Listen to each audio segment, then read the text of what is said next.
What is going on? I am super pumped to have you here today, Carlos. What's up, dude? Hey, Nick, How are you? what's up, brother? Dude, good to see you, brother. Yeah, no, this is my 5th episode of my new show, In the Know with Nick. And Nice. today, like I said, we got Carlos in the house. Good friend. We've known each other 10 years. I mean, we go back a ways. 10 plus years. Yeah. So I'm just going to give you a quick intro, and I'd love for you to, share your story of kind of how you got into what you do with, being your moving company. All right. Flatbed Moving. You've had that company, I think, what, 4 years, 5 years? Yeah. About to complete 4 years in business. So Okay. But you've been in the business for. Oh man, I've been doing moving since 2007. Okay. A long time. Yeah. So, Long time. just give us a little overview of who you are, your background. All right. Well, Nick, thanks for having me. And In the Know with Nick. That sounds good. I like the ring to it. Yeah, dude. It's kind of catchy. So a little bit of background about me. I'm born and raised in San Diego. Okay. Been here all my life. Went to San Diego High School, class of 99. Okay. And I've been doing moving since 2007. Okay. So I actually started out entry level. So I was a helper. I learned how to pack and move. I learned how to load a truck, drive a truck, and just did really well at it. So for that company that I was working for, I worked my way through the company and pretty much held every position possible. Okay. So packing, moving, driving, crew leader. Okay. Worked in the warehouse, dealt with storage, worked in the office, dealt with admin stuff, paperwork. Okay. Answering the phone, inside sales, and then outside sales. Okay. Yep. And that company sold in 2014 or something like that. So when it sold, new owners came in, the atmosphere of the company changed a little bit, and it just wasn't a good fit for me anymore. Sure. So because of that, I went to another moving company in town because that's what I knew. I know how to do moving. I know how to sell moving. So I went to work for another big name in town. Okay. And I learned different types of moving when I moved over to that company. Okay. So I learned how to sell internationally, overseas. Wow. We used to put crates on boats or trains, a lot of military type moving. Okay. And did really well there. And, wasn't truly satisfied in what I was doing. I was selling the moving services, but I couldn't guarantee the outcome of the services to the client. Sure. And that bothered me. Kind of your reputation, like you're building your brand a little bit, even though you were working for someone else. Yeah, even though it wasn't my company, I took pride in it. Absolutely. And I wanted the client to have a great outcome, great experience. And it was tough when you don't own the company, you don't have control over the performance or the service. There was a saying back then from other salespeople on my team and the management, and they used to say, Carlos loves selling a dream. Okay, that's awesome. It sounds good, but what they meant was I was selling something that couldn't be delivered. Okay, and it just wasn't true. It's not hard to give great service in the industry. Right. So that's a little bit of background on how I came to eventually start this company with a business partner. Couldn't do it without him. Great guy. His name's Josh Bernstein. I know Josh. Awesome dude. What's up, him. Josh? And between him and I, he's really great at logistics and operations and coming up with just the best way to do things. I do well at the sales and business development and networking. Sure. And so together we started Flatbed Moving about 4 years ago, and it's been a great ride ever since. Where'd you come up with the name Flatbed? So we wanted to give something different to the industry. Okay. And so what I mean by that is normally movers will give 1 or 2 type of estimates or 1 or 2 type of cost agreements. Okay. And that would be either non-binding, meaning, hey, whatever happens on your move, whatever we do for you, whatever materials we use, however long we take, we're going to charge you for that. Okay. No limit. Sky's the limit. Oh, wow. Okay. Yeah. That can be kind of scary. Real scary. Yeah. If I tell you it's $1,000 and my guys get out there and work till midnight, I'm going to charge you $5,000. Right. So that's a non-binding estimate. Okay. Second type of estimate is called a not to exceed. Okay. Either way, both types of estimates are meant to benefit the moving company. Gotcha. So not to exceed is, okay, I'll set the cap at your dollar amount for your estimate for services and make you believe or let you know that it could be less. Okay. Have you ever been priced something that's been less, Nick? No, it's going to hit that number every time. It's never less. Right. So those two types of estimates are normal in the moving industry. So we came up with flat bid moving, and we wanted to give a set cost move every time that doesn't change. No matter the variables that come up, no matter if my guys need to do something a little different to make the move happen. Okay. In fact, I remember real quick. I remember because well, this is before you owned your company, but you and I were working together, and we thought it was going to be, I think, 2 trucks, and you had to do like a third loop and like get the last few items for and that would have probably been an upcharge, but I don't even think you charged me extra for it. I remember that though. You had to like send guys back and get a couple more things. Yeah, things happen, so things change on move day or before or in the planning. You think you're going to sell something, you don't, or you don't want to move it to the new house, and wife changes her mind and you end up moving it. So many things come up. So the flat bid is meant to give the client peace of mind. We give a set cost.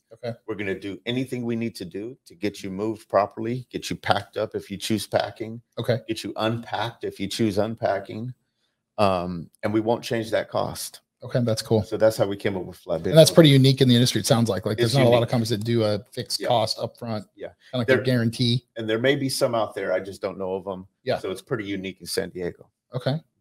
And so back when you started, it was you and Josh, your partner, just the two of you guys, and let's figure this out, make it happen. And that's why I'm so impressed now that I've known you as long as I have, and I've referred you a ton of clients, and the people that I've referred you all rave about your service. I've never had one person say anything negative about you.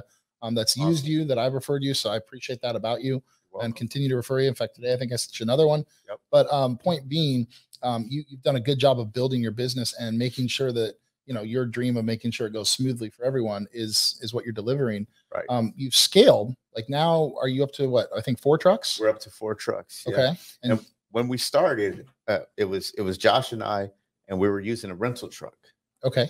And funny story, we had a brief conversation, and we asked each other, how much business do you think you self-generated last year? This was the year before we started the company. Okay. And I think I said somewhere around like 200K or something in self-generated business, meaning I didn't get it from the company's leads that I was working for, and him the same. So we both said, okay, so we're probably going to make about 400K in business year 1, right? Gross. Without trying. Okay. These are just people that we know, that we've built relationships with, that we've moved, that come back to us, clients, that refer to us. People like myself that maybe like you, real estate agents, property managers. Okay. And so we weren't too worried about going into business and taking a risk at it. But so we started with a rental truck, and I think 3 months, I could be a little wrong on the time, but a few months in, we bought our first truck off of the moves we performed. Okay. Awesome.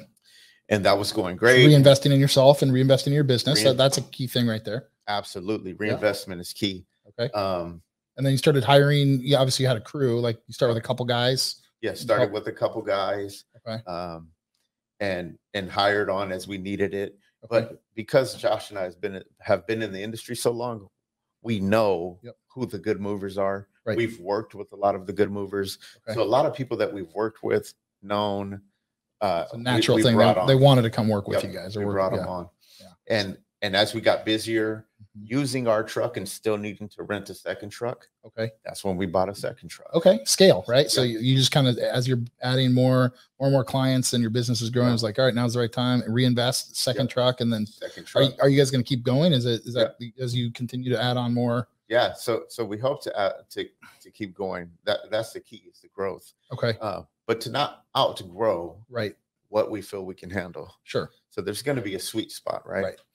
And that may be another truck, that may be 6 trucks, and or whatever it is. And you're at a good run right there, and revenue strong. Yeah. Any like growing pains you like can look back and say, you know what, that was something maybe we should have done differently, or any learning experiences from that as you started and then have been growing, or anything come to mind there?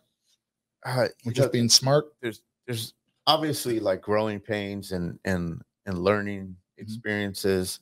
But there hasn't been anything major or catastrophic that I can think of at the moment. You're doing a good job. I don't mean to make it sound so easy, because it's not. It's tough running a small business. You took your licks though. You took your licks when you were from 07 to 7, the first 10 years, that's where your learning curve, and you probably, you kind of mastered the trade a little bit. And like you said, you went through each of those different pieces of, driving the truck, packing, all that. Now you kind of, now you're in the owner's seat. Yep. Absolutely. You can coach these guys. Yeah, absolutely. That's awesome. And honestly, having a good team is key. Yeah. So, not having to go through the catastrophic, business lessons or learning curves or super hard, hits that like set you back. Yeah. Having good employees. Luckily, we haven't had to, experience that yet, but having a good team is key. Most of these guys are self-sufficient. That's awesome. They do really well. I get countless phone calls and texts and emails, unsolicited, about how great the guys are and how polite they are and respectful they are. And that's what you want. Yeah. It's great. That makes you feel good. It really is. So, I'm a consumer, right? And I'm trying to find a company to help me move. There's probably some things that you could point out, like maybe red flag when I call up a moving company and they say something. I mean, we talked about the two different types of quotes they may offer, but maybe some red flags you could share or what you need to be aware of when you're shopping for a moving company. Yeah. Great question. So this is helpful for anybody out there needing movers, right? Right. Most people probably go to Google or social media, or do a Facebook ask, which is great, but things to be aware of, at least in San Diego County. Okay. When you're searching for a mover, if you want the best outcome possible, hire a mover who's willing to do an in-home estimate with you. Okay. And that should always be done free. You do that. I know that. I do that. And a lot of companies maybe won't do that. There's a bunch of companies who will try to, schedule your move just by a phone conversation. Okay. Or, via email. They want you to email them a list. Take pictures or whatever. They want you to fill out, a sheet, essentially do the work for them. And then they give you an estimate. However, if you don't get an in-home estimate, it's not binding. Okay. So if someone books your move over the phone or via email, they can and will change the cost. Okay. Really? No matter, they can verbally promise you. Okay. And they say, oh, well, I didn't know you had 3 stairs to go up or whatever. They'll come. There's always some sort of variable that they figure out, some sort of loophole on how to charge more. Interesting. But not only charging more, if they aren't properly prepared, you have a bad experience. Sure. They didn't bring the right equipment based on stairs or whatever. You get some heavy object that requires a special. Exactly. Not enough truck space, not enough manpower. Okay. And that, eventually causes you to have a more costly move. Okay. And a bad experience. Okay. So if you get an in-home estimate, that's the first step. Second step, don't hire a mover who requires a deposit. Okay. Movers should not be asking for money up front. Right. So no deposit, no down payment. Red flag. Okay. You should be able to schedule your move free and pay at the end of services. Interesting. See, I would know that. I feel like, oh, you want $500 up front, and here you go. To hold my spot or whatever. Yeah. Interesting. So that's a key red flag. Okay. In our country when it comes to brokers. Yeah. So the brokers selling out your move to rogue movers, and those rogue movers basically charge anything they want. Yeah. They'll show up on move day, load your items, hold them hostage until you pay more. Oh my God. And that deposit is normally the broker fee. Okay. So that's why they want that deposit up front. Interesting. So they get paid for booking and selling your move out. Okay. So that's another red flag. All right. This isn't really a red flag, but there's some differences in service if you use contractors versus employee movers. Okay. So employee movers are always going to do a better job. Sure. They take pride in their work. They work for a company. They have a culture that they live up to. Sure. And so that's in-home estimate, no deposit, employee movers. Okay. Even if it's not flatbed moving that you hire. Those are the key ingredients you want to look for. Those are the key ingredients, and you should have a good move. Love that. Okay.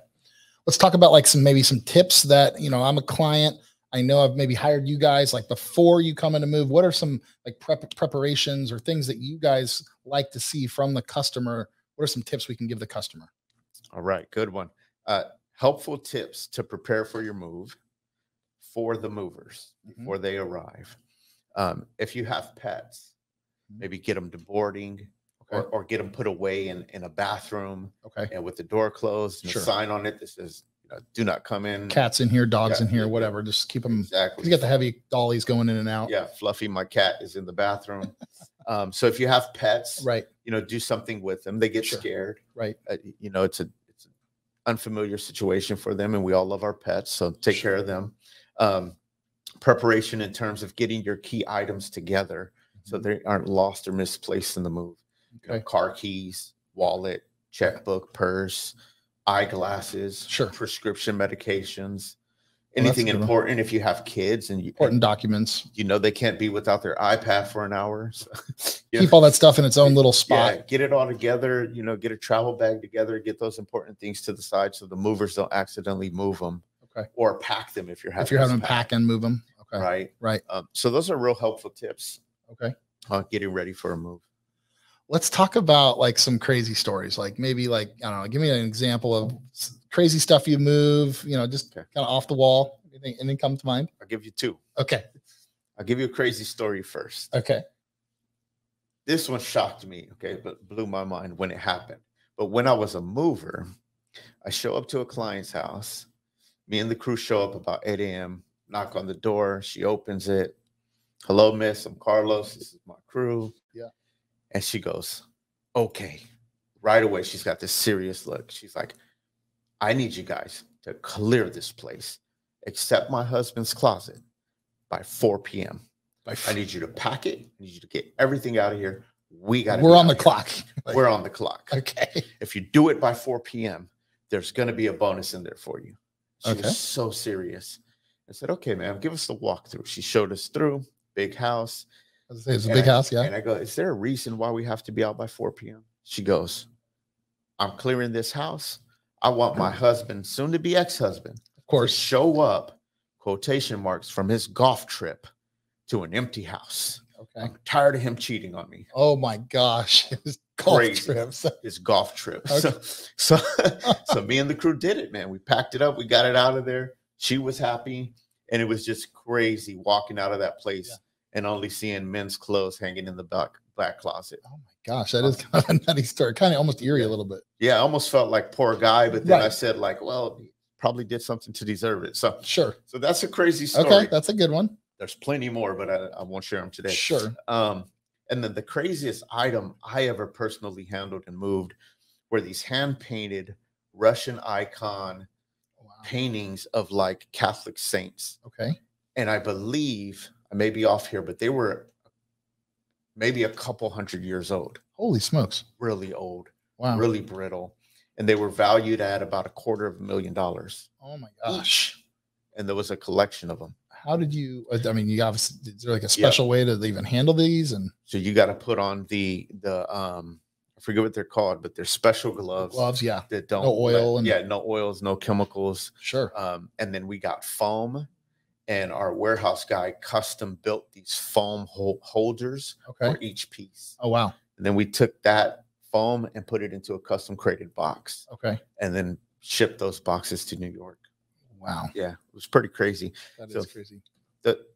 Those are some interesting things that you come across. Yeah. All right. Well, thanks for sharing. Those are cool stories. You know, I've often thought this question. So you hired the movers, they're coming to do the move. You maybe have some expensive stuff, maybe not $250,000 worth of merchandise in one item, but you know, people have nice stuff. They care about it. Big TVs, whatever. Insurance, right? That's a key thing. You guys obviously carry insurance. What would happen if something was to break or, you know, get damaged? How does that process work from your guys' side? Yeah. So every mover that's licensed in California, obviously has cargo insurance, general liability insurance, commercial auto, that sort of thing. So we're licensed and insured. Okay. And we have coverages to protect, you know, if something happens, my guys have an accident or something's damaged. So there's a couple of different things here with that.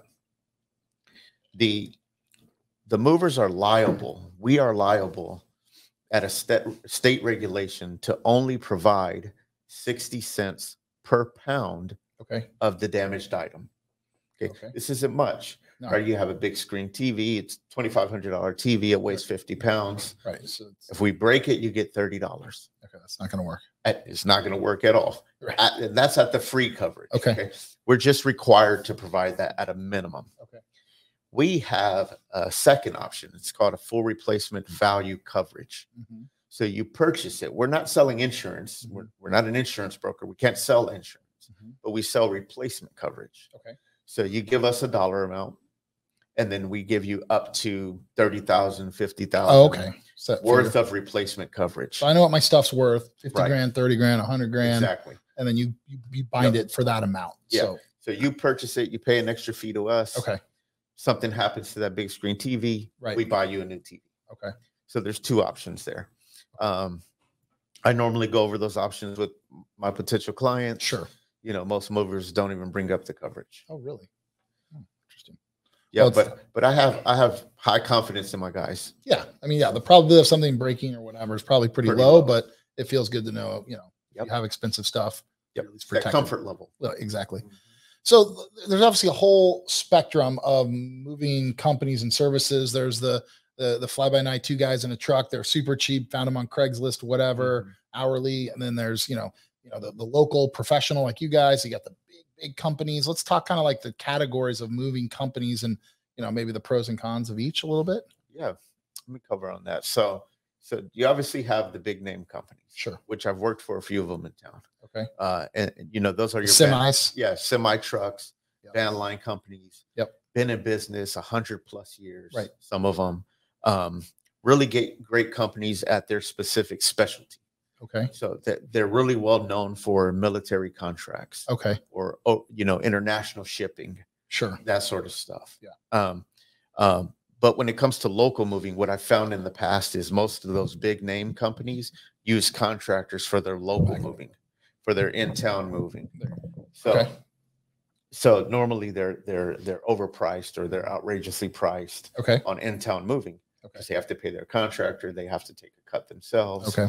But when it comes to military contracts or international shipping, that's what they do best at. Okay. And then you're right. You have your really low priced movers. Budget mover guy. Yeah, budget movers. They're renting a truck probably from you know, whatever, Home Depot. Exactly. Yeah. Two guys, $90 an hour. They show up in a rental truck. They don't have all the proper protection materials. Yeah. You know, they're physically able to move your items, but they're not safe, and there's no real service that comes with it. Sure. They get you point A, point B. May break some stuff, may not. Yeah, may break some stuff. Tough luck. Too bad. We don't have insurance. Sure. We showed up to move your stuff. They're just laborers, kind of. Exactly. Okay. And then you got the local guys like us, right? So we do everything properly. We have all the proper coverages. We abide by the moving laws in California. We have employee movers. That way we can train them and have them perform the way we need them to. Well, I was impressed. Like, I think it was maybe the second time you helped me move. So as a consumer watching how you guys come in, like wrap the door jamb, you wrap the railing of the stairs, like everything's like padded. It's almost like a safe house before you start, you rolled out some like material on the hallways. So you guys are walking back and forth. The floor is not getting trampled. I mean, not even just carpet, hardwood too, which can take a beating, and you like put that down. You guys really protect the environment before you even, you know, start actually bringing stuff in and out. Yep. And that's part of the key of having employees. You can tell them, hey, we need floors protected. We need banisters protected. Yes. And so, we have runners for any hard flooring. We have carpet showed for carpeted areas. Right. We blanket the banisters. We wrap the furniture, and we do it really quickly. Right. Oh yeah. It's like, it's a quick little bang. You're done. Yeah. So shut up. You know, the guys do it all the time. So it's second nature. Right. So we move quicker than some movers that don't even take the time to wrap furniture. Right. So, and then you wrap everything too. Yeah. You come in, everything gets kind of like shrink wrapped, like very well protected. Exactly. And the speed you guys operated doing that is impressive for sure. So those are kind of the you know, a few different types of moving companies and differences between the types of moving companies. The local, you know, local pros like you guys, you know, your price point probably going to be in the middle. I would assume you're not the cheapest, which, you know, but you get what you pay for. And then the big, you know, van lines, they're going to be pricey and probably not as good as you guys even. So it's mid-range. Yeah. Mid-range. We're priced pretty fairly. Yep. And even with all the changes to the economy in our country, with the cost of supplies and fuel prices, and insurances and everything else, we still haven't raised our prices for quite a while. So we just believe in being fair, giving great service, having great outcomes, and truly helping people. Moving's really stressful, man. It is. I think it's labeled the third most stressful life event. Yeah. So it goes death, divorce, and moving. Really? Yep. I mean, the handful of times I move, it's kind of a pain in the butt.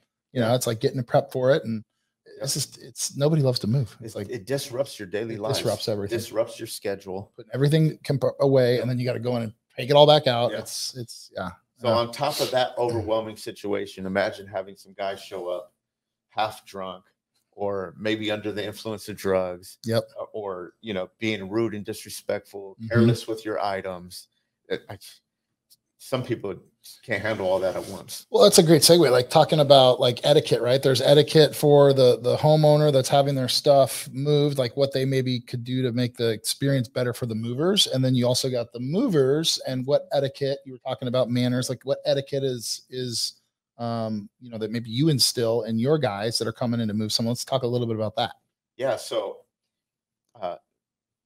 being prepared for your movers is something you can do as a client to a moving company, which I've seen lots for my guys happen, is having a designated restroom for the guys. Yeah. They are working for you. They're going to be there, 4 hours, 8 hours. Yeah. They're human. They're going to have to use the restroom. So kind of just point that, hey, use this powder bath at the end of the hall, whatever. Just exactly. Let them know. Exactly.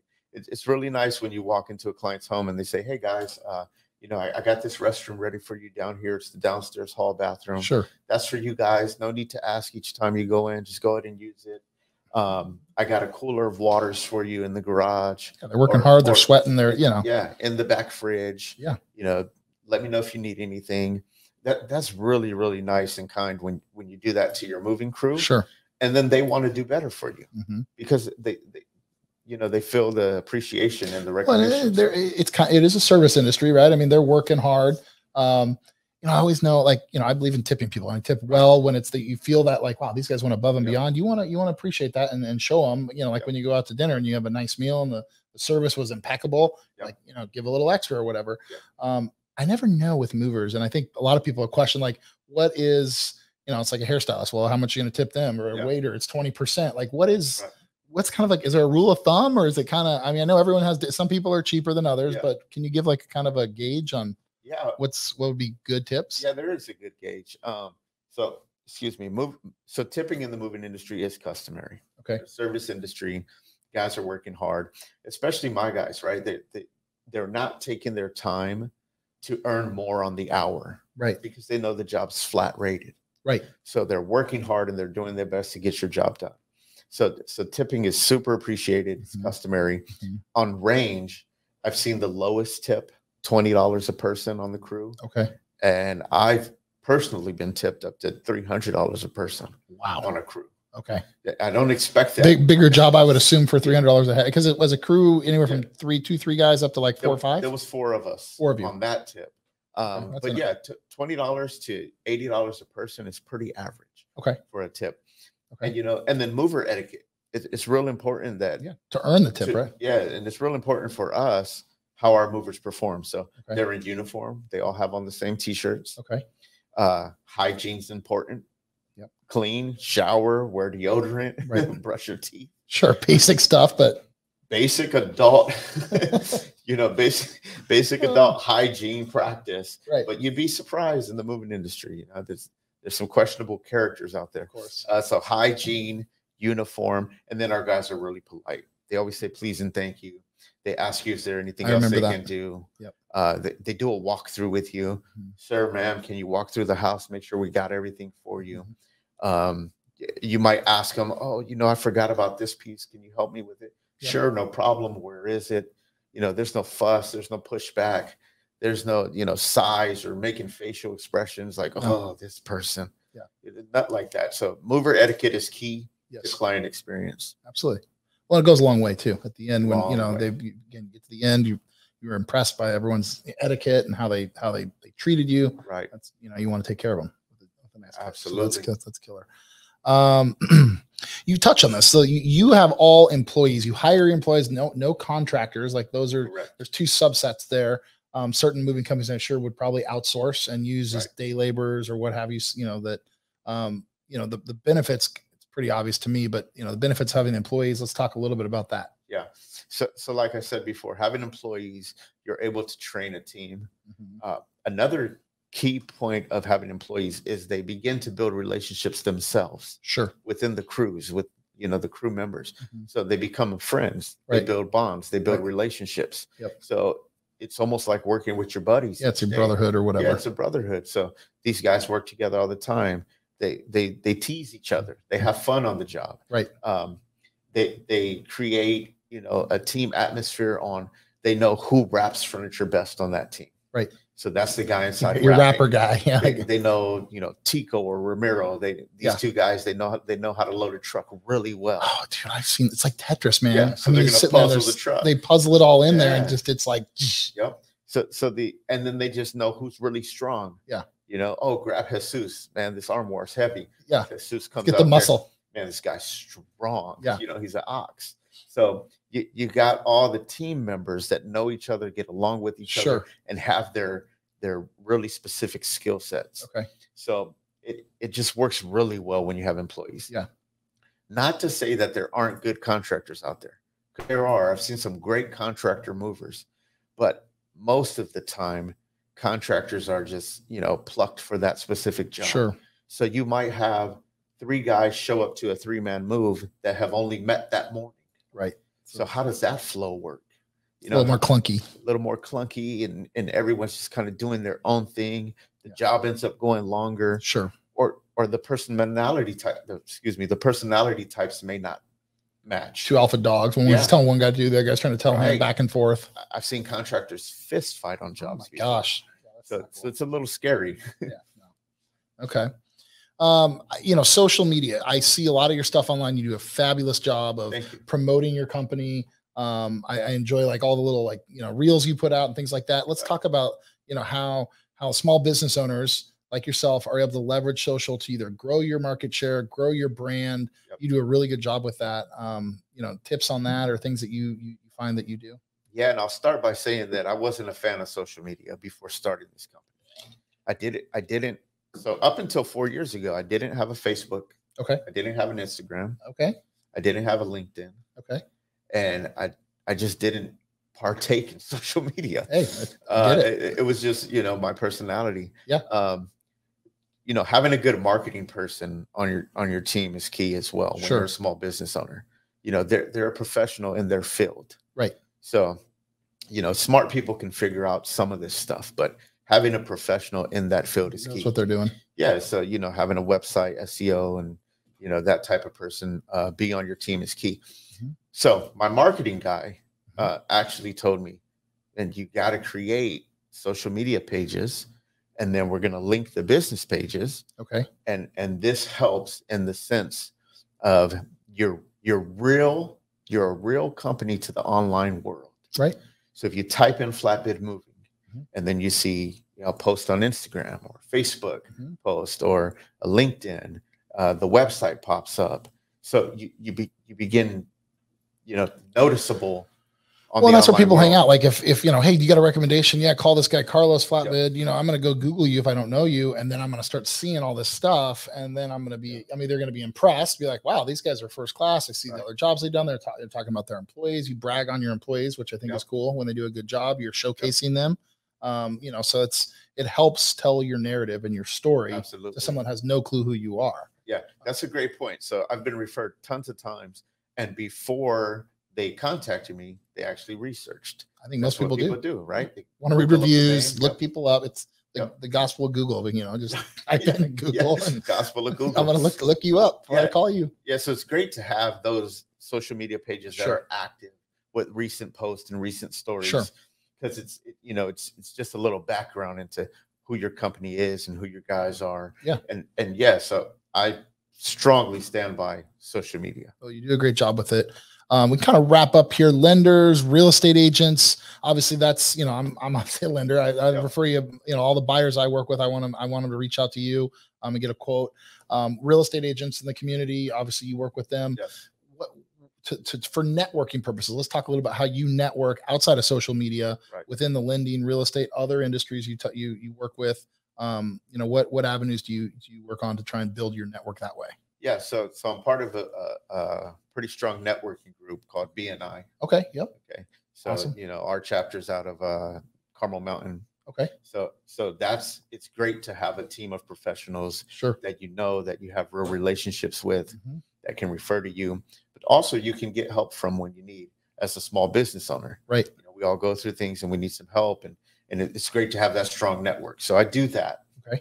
I know people like you that we've built relationships. Right. You know, first transaction was you were a moving client, but then we got to know each other and stayed friends and talk and chat. Yep. You know about each other's families. So, yep. So that type of thing is great. We're the preferred vendor for a few different real estate offices in town. Okay. And so being part of a vendor program, yeah, or a real estate, you know, office team, being their go-to mover, yeah, that's crucial to growing your business for sure. And we like to work with a lot of property managers and you know, that sort of thing. We're also the preferred vendor on multiple buildings downtown. Oh, wow. Where we're on the movers list. Okay. So anyone moving in or out gets that list. See you and they're like, I'll call this guy. Yeah. So that with the social media and the online marketing, yeah, you got to have multiple avenues yep. of getting your brand out there.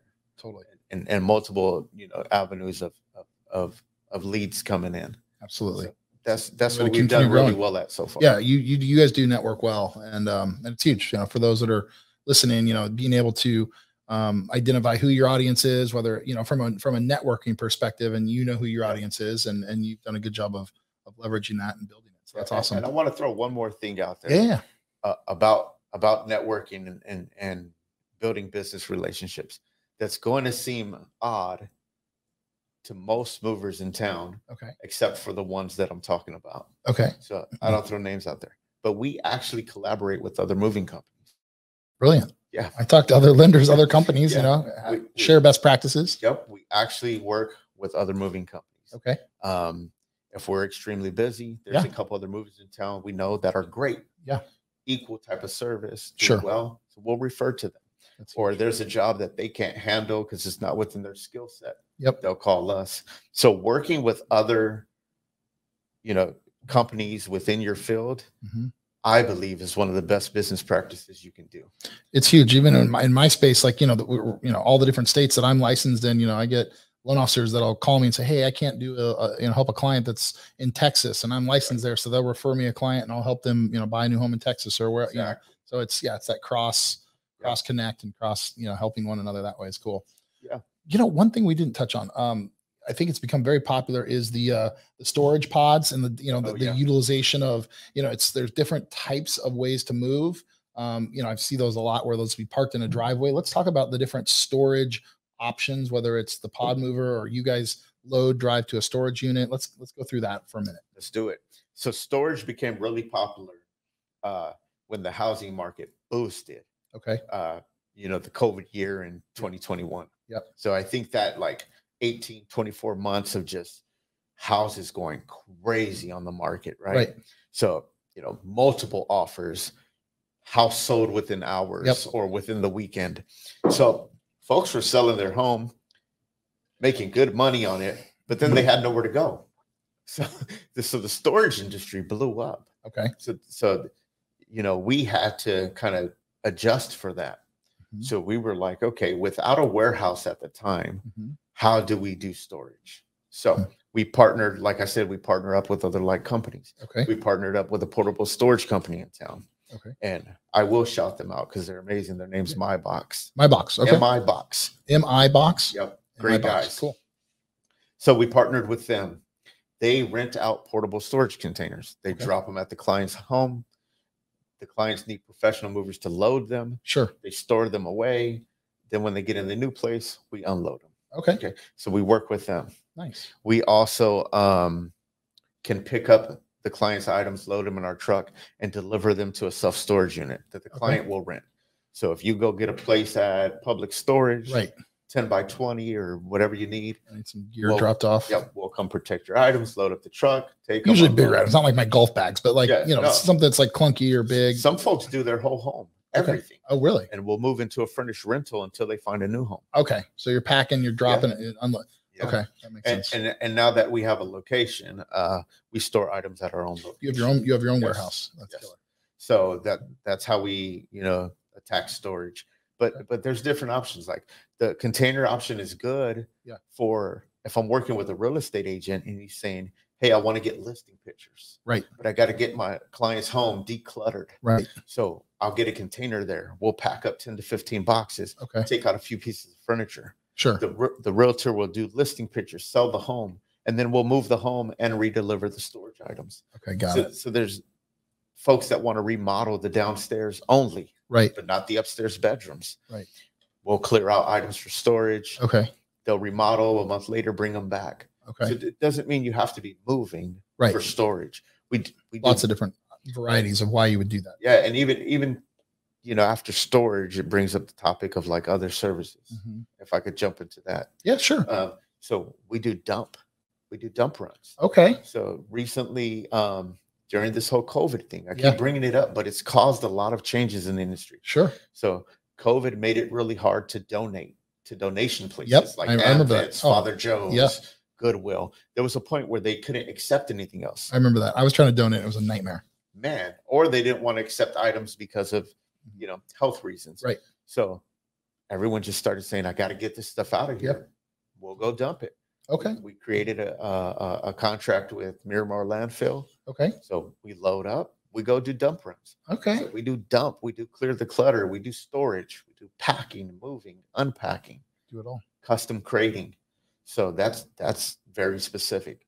Folks will have really nice art, irreplaceable sculptures. Yeah. Grandfather clocks, baby grand pianos. Wow. Some of these things got to be custom crated to properly move. Sure. And not have any damage happen to them. Yeah. So we do custom crating. We have a guy that can disassemble and assemble home gyms. Oh, wow. Massage chairs. Okay. Just, you know. Because that stuff's in Korea. Like I have a big rack in my gym, like the, you know, cage and all the bolts and all that. It would take me 8 hours to figure out how to take absolutely. it apart. It'd take my guys 8 hours. Yeah. So we like to think that we know when to say no. Right. So if I know we can't do a great job at it, I have another professional that can do that great job for our clients. So we work with a lot of other people to make the moving experience as spectacular as possible.